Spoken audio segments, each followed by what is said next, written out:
नमस्कार दोस्तों। पश्चिम बंगाल के पंचायत चुनाव में भीषण हिंसा फैली हुई है और ये बंगाल के लिए ही नहीं पूरे देश के लिए एक शर्मनाक बात है। तो चलिए इसे और अच्छे से समझते हैं।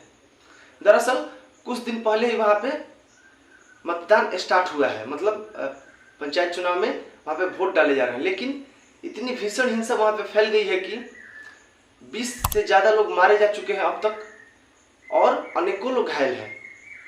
इतना ही नहीं, वहाँ पे बैलेट बॉक्स को, जो मत पत्र होता है, जो वोट पत्र होता है, उसे लूटे जा रहे हैं, उसे जलाया जा रहा है, कहीं नाले में बहाया जा रहा है और फिर मतदान स्थलों पे खुलेआम बमबारी हो रही है, गोलीबारी हो रही है और जो प्रत्याशियां हैं उन पे हमले हो रहे हैं, मतलब जानलेवा हमला हो रहा है प्रत्याशियों पे।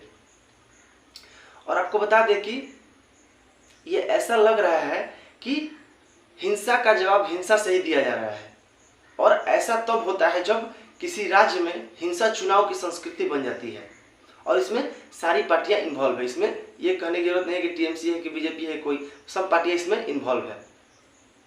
और दोस्तों, आपको याद हो कि कुछ साल पहले, आज से 2-4 दशक पहले, ऐसी चुनावी हिंसा देखने को मिलती थी पूरे देश में और खास करके यूपी बिहार में मिलती थी, जब वहाँ पे लालू यादव और मुलायम सिंह की सरकारें रहती थी। उस समय ये सुनने को मिलता था कि पूरे बूथ पे कब्जा हो गया है, बंदूक के नोक पे वोट डलवाया जा रहा है, या मतलब बूथ को ही लूट लिया गया है, मत पत्र को फेंक दिया गया है। ये सब उस समय सुनने को मिलती थी, आज से 40 साल पहले। लेकिन वो बीती बात है और अब पूरा देश उससे उबर गया है। अब देश विकास के रास्ते पे चल गया है। लेकिन आज 2023 में भी बंगाल उसी स्थिति में खड़ा है जहां 40 साल पहले था। और आपको ये भी याद दिला दे कि पिछले विधानसभा में भी कैसी भीषण हिंसा हुई थी वहाँ पे, चुनाव के पहले भी और चुनाव के बाद भी हुई थी। लेकिन उस समय टीएमसी के गुंडों ने ही ये उत्पात फैलाया था ताकि विरोधियों को डराया जा सके। और दोस्तों, आपको ये बता दें कि 700 ऐसे सीट है जहाँ पे फिर से मतदान हो रहे हैं, क्योंकि उस समय हिंसा की वजह से अच्छे से मतदान नहीं हो पाए थे उन सीटों पे, लेकिन फिर से उसे मतदान उस पर कराया जा रहा है। लेकिन इसमें यह समझना जरूरी है कि आखिर इस हिंसा की वजह क्या है, इसके पीछे का मुख्य कारण क्या है, ऐसी हिंसा फैल क्यों गई है। तो चलिए अब उसे अच्छे से समझते हैं कि हिंसा फैली क्यों, उसके पीछे कारण क्या है। जो पहला और मुख्य कारण है हिंसा का, ये वो है कि वहाँ पे आज तक जितनी भी पार्टियों ने राज किया है, जो भी पार्टी आज तक शासन करी है, सबने हिंसा और दंगे फैलाए हैं। चाहे वो बात कम्युनिस्ट पार्टी की करे, जब वो शुरू से ही वहाँ पे शासन करती आ रही थी, वो भी वहाँ पे लगातार चुनाव में दंगे फैलाती थी।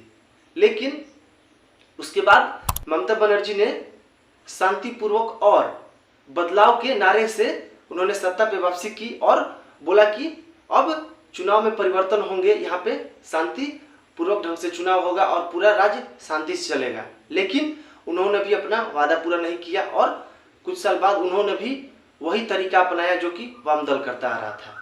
उन्होंने भी अपने विरोधियों को उसी अंदाज में जवाब देने लगी और लगातार दंगे हिंसा फिर से बंगाल में शुरू हो गए। तो अब जहाँ पे सरकार ही दंगे में इन्वॉल्व रहेगी, वहाँ पे चुनाव दंगा फ्री कैसे हो सकता है और हिंसा फ्री कैसे हो सकता है, ये आप समझ सकते हैं। तो ये कोई आज नई बड़ी बात नहीं है, ये शुरू से ही बंगाल में होते आ रहा है।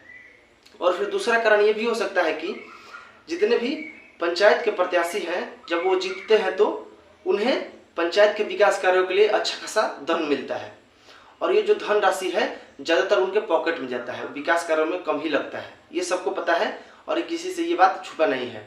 तो ये भी एक कारण हो सकता है कि जो प्रत्याशियां हैं वहाँ पे पंचायत के, वो दंगे जानबूझ के फैला रहे हैं ताकि वो सत्ता पे काबिज हो सके। और दोस्तों, आपको बता दें कि जो राज्य में ये पंचायत और नगर निकाय का चुनाव होता है, वो राज्य चुनाव आयोग कराता है।